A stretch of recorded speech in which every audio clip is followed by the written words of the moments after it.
Hei, siapa namamu? Gadis dengan rambut panjang yang duduk persis di depanku bertanya. Dia tersenyum ramah. Selena. Aku menjawab pelan. Mata. Namaku, Mata. Senang berkenalan denganmu Selena. Gadis itu menjulurkan tangan. Demi basa-basi aku menjabat tangannya. Kami bertiga dibawa ke sebuah ruangan di gedung berbentuk oval. Itu ruang kerja milik Ox. Meja kayu yang bagus, kursi kerja yang nyaman. Lemari dipenuhi oleh buku-buku tua. Juga sofa di tengah ruangan. Ruangan ini khas milik seseorang yang menyukai dunia akademik. Di dinding ada 2 tongkat perak bersilang. Juga lambang pasukan bayangan, aku tidak tahu itu simbol apa. Mahasiswa yang membawaku meninggalkan kami di sana kembali ke aula. Tameng transparanmu kuat sekali. Mata memuji. Aku menatapnya. Tidak perlu seorang ahli pembaca ekspresi wajah untuk tahu, jika gadis berambut panjang ini adalah orang yang menyenangkan. Dan, matanya, itu bagian yang paling menarik. Aku belum pernah bertemu dengan seseorang yang memiliki mata sebagus itu. Kamu dari mana, Selena? Aku dari distrik Sungai-Sungai Jauh. Demi mendengar nama tempat itu, kepalaku mendongak antusias, tertarik. Ibuku dulu sering cerita tentang distrik itu. Sungguh, apakah distrik itu memang indah sekali? Seberapa besar sungainya? Dan ada berapa ribu sungai? Mata tertawa renyah, indah tiada terkira, Selena.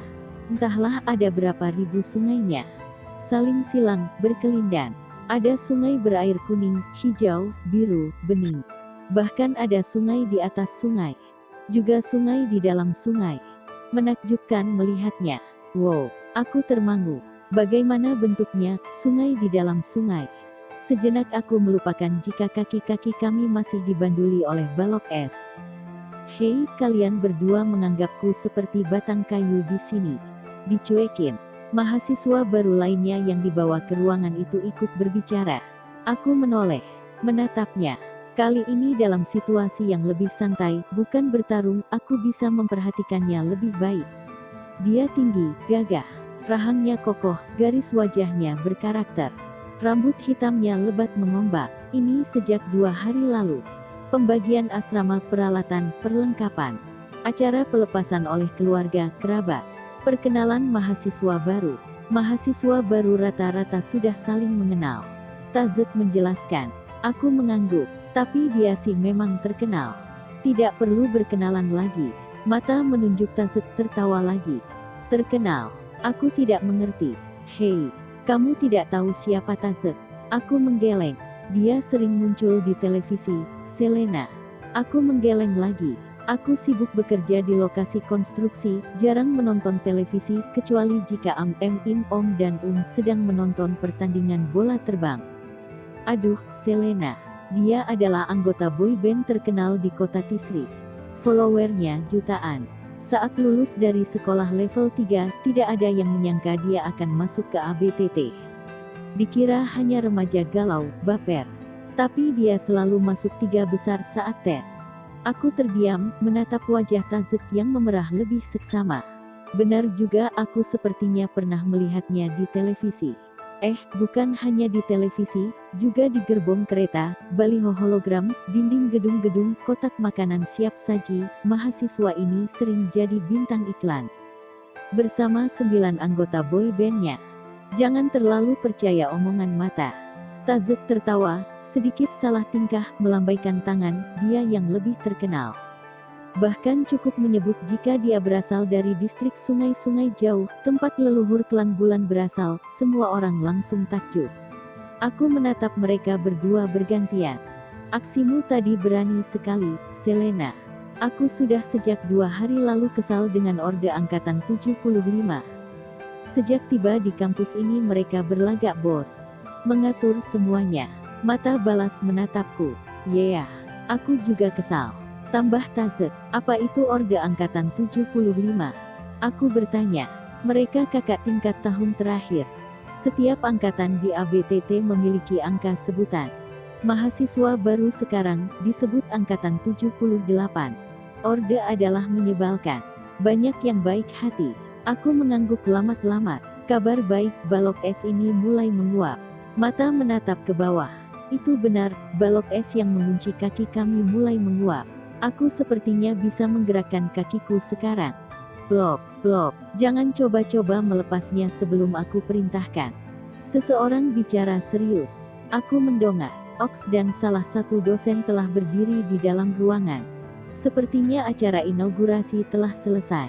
Pimpinan ABTT telah kembali untuk mengurus nasibku. Mata dan Tazek memperbaiki posisi duduk. Badan mereka tegak sempurna. Ambilkan berkas seleksi miliknya, dengus Ox. Dosen yang bersamanya segera menyodorkan tablet hologram setipis kertas. Ox menerimanya, membaca cepat. Ranking kedua dalam ujian tertulis.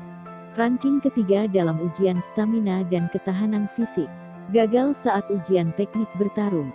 Astaga, bagaimana mungkin anak ini gagal tes tersebut? Lihat sendiri betapa kokohnya tameng transparan yang dia buat di tengah aula tadi.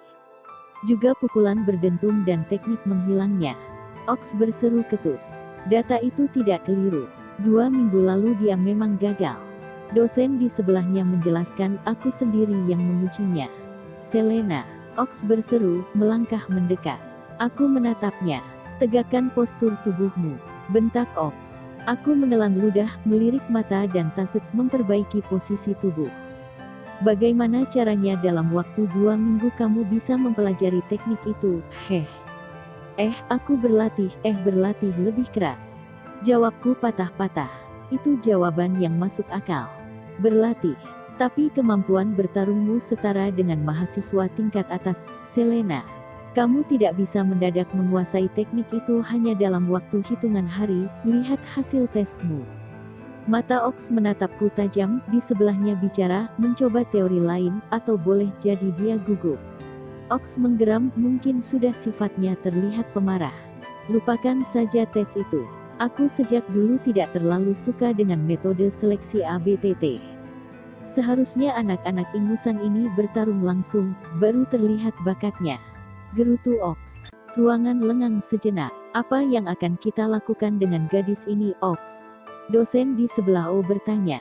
Master Ox, menurut hematku, Selena pantas diterima di ABTT. Tazek bicara lebih dulu. Siapa yang menyuruhmu bicara? Ox membentaknya, bulan sabit gompal. Bicara jika aku menyuruhmu bicara. Tazek terdiam. Kembali mematung. Tahun ini akan berjalan buruk. Omel Ox, lihat kita punya anggota boyband sekaligus cucu dari seorang panglima pasukan bayangan, yang enteng sekali menyelaku bicara, seolah ini kantor kakeknya. Ox menunjuk Tazek, juga mahasiswa baru dari distrik sungai-sungai jauh yang di hari pertamanya sekolah di sini. Puluhan wartawan antusias meliput. Entah apa yang akan ditulis wartawan itu jika mereka tahu anak ini ringan saja menyerang kakak tingkatnya di tengah aula. Berkelahi, seolah aku dan dosen-dosen lain tidak ada di sana. Tapi mereka mengeroyok Selena. Master Ox melotot mengangkat tangannya. Kesiur udara dingin mendadak mencengkeram seluruh ruangan. Mata buru-buru menyumpal mulutnya. Lengang lagi sejenak. Kita harus membuat keputusan, Ox. Dosen yang berdiri di sebelahnya mengingatkan, anak ini harus dipulangkan atau bagaimana. Master Ox terlihat berpikir dalam-dalam. Baik, berikan perlengkapan mahasiswa baru kepada gadis berambut keriting ini. Dia akan menjadi mahasiswa baru ke-101. Aku tidak bisa mengabaikan hasil 2 tes sebelumnya, dan kemampuannya bertarung tadi. Akademi bayangan tingkat tinggi bangunan di kampus ini secara manual selama seminggu ke depan. Tidak ada alat-alat canggih. Kalian harus melakukannya dengan tangan, sapu, kain pel dan sebagainya. Mata dan Tazek hendak protes. Menyingkir segera dari ruangan ini. Aku punya banyak pekerjaan penting selain mengurusi 3 mahasiswa baru yang susah diatur. Ox berseru. Aku, Mata dan Tazek segera berdiri, balok es itu sudah sempurna menguap.